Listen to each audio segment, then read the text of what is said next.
Marisa Drew.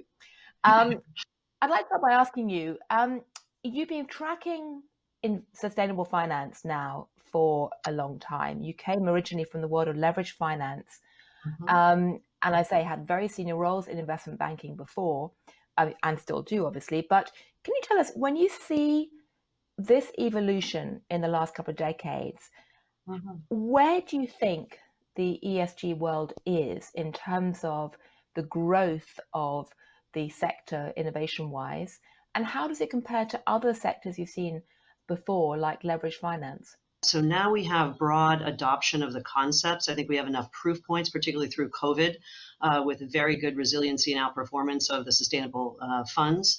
And so we're at a world now where I think there's a lot of enthusiasm, but I think there's a question in many people's minds of how do you operationalize this? So if you're an individual investor, of course, we have some great progressives that have their entire portfolio in sustainable finance, but we also have a lot who are just experimenting, saying, let me just try a little of this to ensure that I'm comfortable.